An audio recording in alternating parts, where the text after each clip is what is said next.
butaka bwa Repubulika Iharanira Demokarasi ya Kongo ndahamya neza ko ibintu byamaze guhindura isura. Umugabo bita General Sultan Makenga nyuma yuko akandagiye mu mujyi wa Goma ibintu bikata bitangira guhindura isura.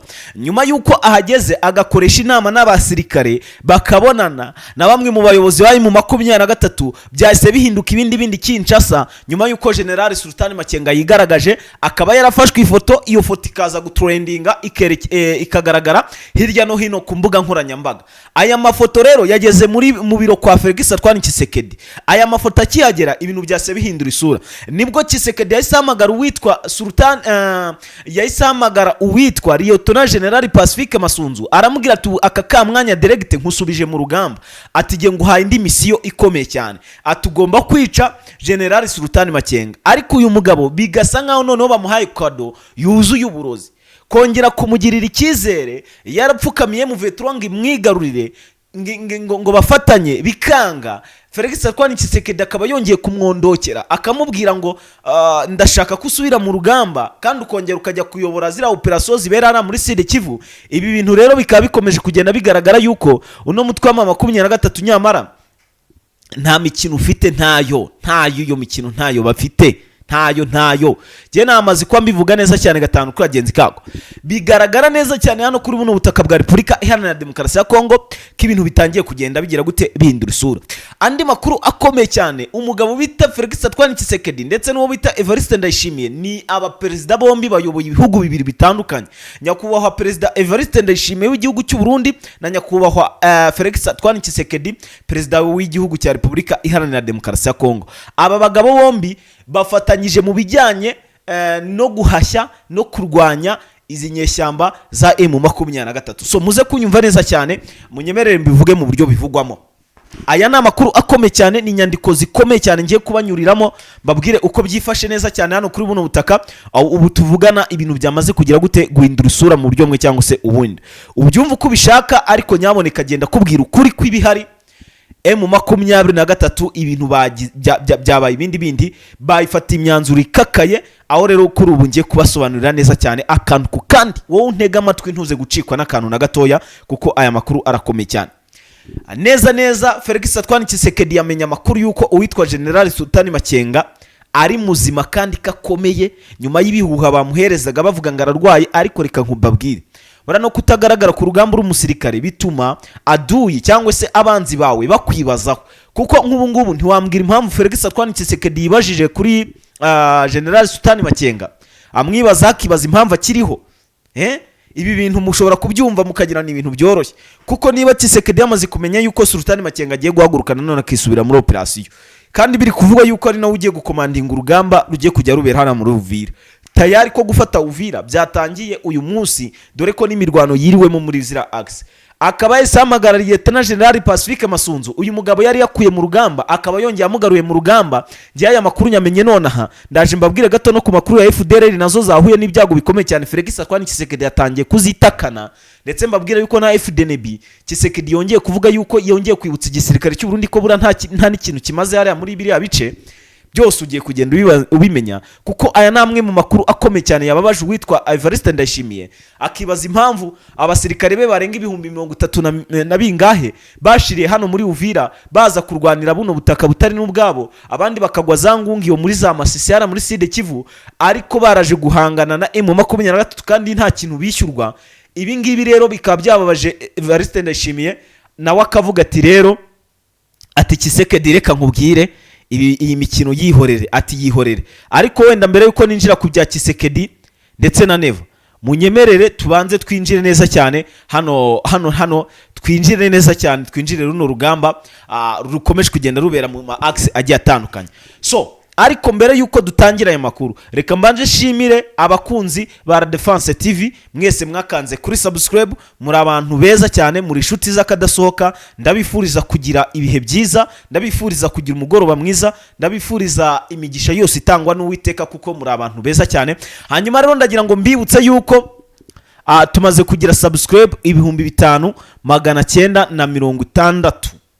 iri joro nyaboneka ndagusabye wowe ugiye kumva iyi video utarakanze kuri subscribe, gerageza ukandeho kugira ngo utazujye tubana neza cyane muri aya makuru n'ubundi akomeye cyane ngiye kujya nkugezaho y'ubwino biba biri kubera hano kuri buno butaka bwa Repubulika Iharanira Demokarasi ya Kongo, ukajya ubimenya neza cyane wibereye aho wibereye. So bimeze bite rero, bigenze bite ko Felix Antoine Tshisekedi ibintu abishyize ku rundi rwego, aho rero bano barwanyi ba M23 yamaze kumenya amakuru yuko ngo nyakubahwa generali Sultani Makenga akaba umugaba mukuru w'igisirikare cya M23 cyangwa cy'inyeshyamba za M23 zirwanya ubutegetsi bwa leta Kinshasa, yamenya amakuru yuko uyu mugabo ngo yahageze mu mujyi wa Goma kandi ngagiye gutangiza gahunda yo kujya gufata bimwe mu bice bigiye bitandukanye.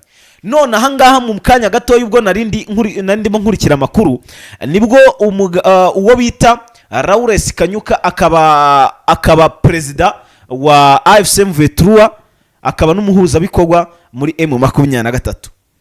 Uyu mugabo yaranima asobanura ibyidoha iby'ibiganiro, avuga yuko leta Kinshasa yagiye viyora amategeko kenshi mu byo bagiye bemeranywa ariko ntibabishyira he mu bikorwa. Tubibutse ko uno mugabo ari umwe wakunze kugenda nagaragara neza cyane mu nama yagiye bahuza n'ubundi igamije kwimakaza amahoro n'umutekano, by'umwihariko binyuriye mu nzira y'ibiganiro, hanyuma imirwano ikaba yarangira.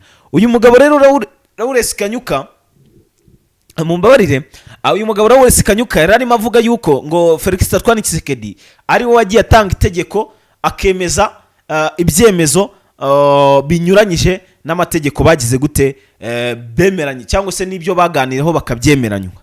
Uze kunyumva neza. Hanyuma ngo bakaba barakomeje kugenda bagabwaho ibitero, ngakaba ariyo mpamvu nabo bari kugira gute ngo bari kwirwana ngo cyangwa se bari kwirwanirira. So ndagira ngo ibyo bintu muze kubyumva neza cyane gatandukanye kagenzi kako.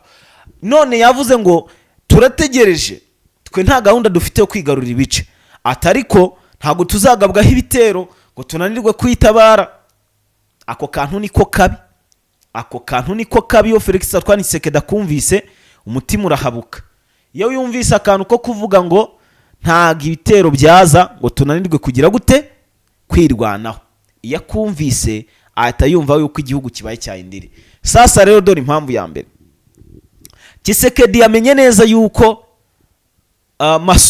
Masunzu ngo yabasha kwinjira akinjire mu V3 ngo kugeza ageze kuri General Sultani Makenga.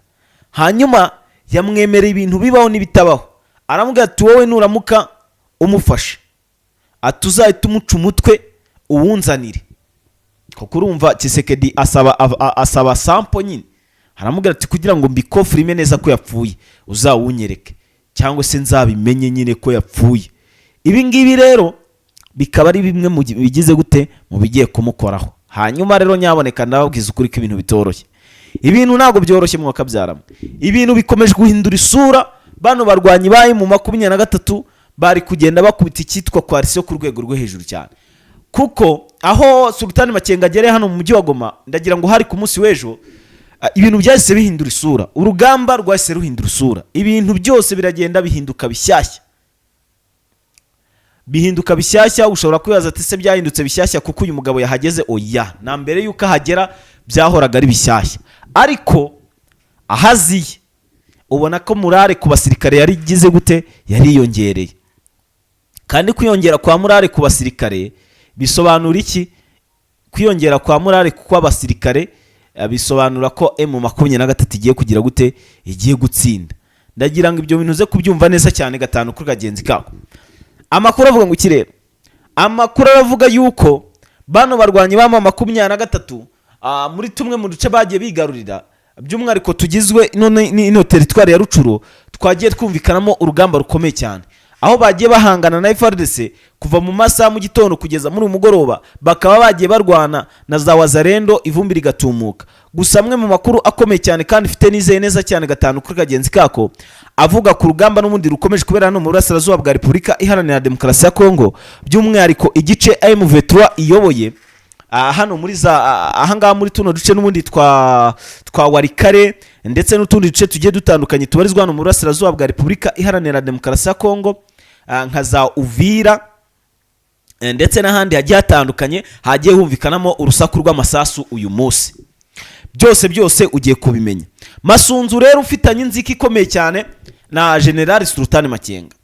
Masunzu yiyemeje aravuga ngo jewe ngomba gukora ibishoboka ibyo ari byo byose nkamwivugana, usibye nubwo Tshisekedi yabisabye ati giye yari operation kuzamuhitana kuko yarambabaje. Aba bagabo ntago baba boroshye, ati je narindi muri operation kuzamuhitana, ati yarambabaje biteye ubwoba bikakaye, ati niyo mpamvu nanjye nakora igishoboka icyo ari cyo cyose, ati uyu mugabo nkamwivugana tu, ati uko byagenda uko ariko kose ngomba kugira gute, ngomba kwivugana Sultan Makenga, ati Tshisekedi yabishaka atabishaka, ati uko byagenda uko ariko kose tigiye kumwitabaza kanga kuntabara. Ibi ngibi biri muri bimwe ngo byatumye ngamukuraho icyizere.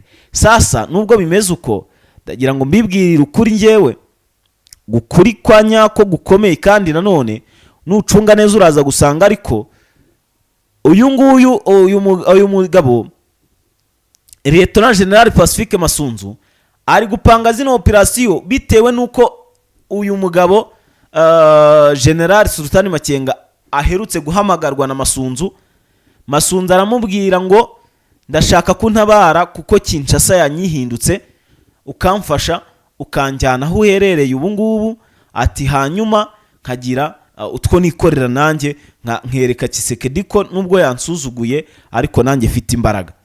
Ibi ngibi rero bikaba byamaze kugira gute guhindura gufata indi sura cyangwa se gufata indi ntera, bitewe n'iki, bitewe n'urugamba rwabayeho rwahuje impande zombi, bigatuma umutwe wa M23 navuga ngo kira, bigatuma uyu mutwe wa M23 ukora gashya, se kunyumva neza cyane, ukora gashya ugashya cyitwa coalition ku rwego rwo hejuru cyane, ivumbi rikagira gute rigatumuka. Barasanye rega niko kuri, barasanye umutwe wa M23 wagiye urasana na FARDC ku rwego rwo hejuru cyane, ubona yuko bitari byoroshye habe na gatoya.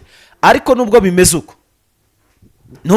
uko uyu mutwe w'inyeshyamba za M23 muri Uvira ndetse no mu tundi duce tugiye dutandukanye hagiye humvikanamo amasasu akomeye cyane, aho ngubu mu duce turimo nka Katana, mu duce turimo Katana nyine ni mu nzira iza muri za Sud Kivu hano za Bukavu, hano hafi na za Bukavu, by'umwihariko hano za Kavumu, mu duce turimo Katana, Kavumu, Kabare ndetse n'utundi duce tugiye dutandukanye duherereye hano muri za Kabare, hano muri no territoire ya Kabare. Humvikanyemo naho urugamba cyangwa se urusaku rw'amasasu, aho bana barwanyi ba M23 barwanaga na coalition n'ubundi irwana ku ruhande rwa leta ya Kinshasa, bagahangana bagakubitana, ibintu bikaba bibi cyane, ukabona yuko bitigeze bigira gute byoroha mu buryo bumwe cyangwa se ubundi. Uyu mutwe w'inyeshyamba kandi wa M23 wagiye ukora gashya ko kugenda ukubita nyine coalition n'ubundi bahanganye, bitewe n'iki, nuko coalition yagiye igaba ibitero ishaka gusa nitungura M23 ariko ikisanga habi, ikagaba ibitero nibyo ariko bakabigaba nabi, bikarangira bakubiswe n'umutwe w'inyeshyamba M23. Bamara gukubitwa rero bakabura uko babigenza, ugasanga nyine ibintu bibahindura cyangwa bibabanye ibibazo mu buryo bumwe cyangwa se ubundi. Hanyuma andi makuru akomeye cyane nakomeje kugenda nkurikira neza cyane gatanu kuri bagenzi kako, by'umwihariko ajyanye n'uru rugamba ruri kubera hano mu burasirazuba bwa Repubulika Iharanira Demokarasi ya Kongo, aho umutwe wa M23 wagize gutya uragenda utungura icyitwa coalition, utungura FARDC ku rwego rwo hejuru cyane, ibintu bibabera bibi cyane, bakomeje kugenda bahangana n'ibyo barahangana, ariko ndakubwiza ukuri kose ko baje gukubitwa mu kanyiza kabwana n'uyu mutwe w'inyeshyamba M23, bikaba bibabereye bibi cyane, ariko unyumve neza ko bibabereye bibi, aho bakubitiwe muri axe zigeze muri 3 zibarizwa hano muri Uvira. Bakubitiwe ahantu bita Rugezi, bakubitirwa hano Kaziba, bakubitirwa hano Kiriba, bakubitirwa muri Runingo ndetse na hano hepfo usa n'uwerekeza muri Uvira mu muhanda neza umanutse uvuye hano muri Kaziba. Ahangana naho bakubitwa izakabwana, bakubitwa n'umutwe w'inyeshyamba M23. Ibyo bitaga ibikino nyamara bivuyemo imirwano ikomeye cyane nyamara, kuko M23 nayo iragaragaza yuko nta mikino ifite kandi ko igomba gukora ibishoboka ibyo ari byo byose ikagira gute ikirengera, mu gihe n'abandi nabo bari kugaragaza yuko nabo bagomba gukora ibishoboka ibyo ari byo byose bakarwana basa n'abirwanaho bakabasha gutsinda iki coalition n'ubundi rwana ku ruhande rwa leta Kinshasa. Ariko nkakubwiza ukuri yuko nanjye ibintu bitigeze biborohera cyangwa se ngo bibagendekere nkuko bagiraga gute babishakaga, ahubwo M23 ikabikomeje nawe kugenda igira gute ibakubita ku rwego rwo hejuru cyane. Ibi rero bikaba bigaragaza yuko ibintu byamaze gufata indi ntera nyamara mu buryo bumwe cyangwa se ubundi, aho no mutwa mu 23 wakoze akazi gakomeye cyane ku bijyanye no guhashya coalition ndetse no gukubitanye. Nese urumva ibintu byari byoroshye habe na gatoya, ntago byari byoroshye. M23 yarwanye, ariko nubwo yarwanaga nayo bagize gutya barayihohotera. So ngira ngo rero ibyo byose birumvikana neza cyane gatanu kuri kagenzi kako. Hanyuma andi makuru nanone akomeye cyane, breaking news z'amakuru yihutirwa. Rugezi icyitwa Wazalendo zihuye n'uruva gusenya muri aya masaha nyaboneka, aho bagerageje ibitero ariko ibyo bitero bikaba byafashe ubusa kabisa. Bakubiswe n'ubundi ntibyababujije kuguma guhondagurwa, barahondagurwa nibyo, ariko nyaboneka ndababwira ukuri yuko ibintu bitigeze byoroha habe na gatoya. So ndagira ngo mbihere ku yandi makuru nanone akomeye cyane ajyanye n'uru rugamba ruri kubera hano muri zino axe, aho umutwe wa 23 urwanya ubutegetsi bwa leta Kinshasa wakomeje kugenda wihanangiriza nyaboneka bano barwanyi ba FARDC by'umwariko mu bice by'imurenge, aho bakomeje kugenda bagaba ibitero ku baturage b'abanyamurenge, ariko bikaba bitagize gute bidakomeje kugenda bibakundira nk'uburyo babishakamo.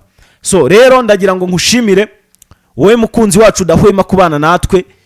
Je nitwa Pacifique ni La Defense TV, ariko wari kare naho ibintu bimeze nabi. Ubwo turaza gusubira mu makuru ya mu gitondo ndibuze kubabwira ibya wari kare uko byifashe ndetse na Sultani Makenga uko bihagaze. Ese koko ntuzaba yambariye kumwica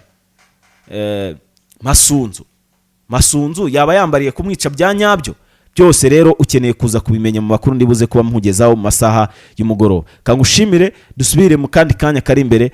Bye bye.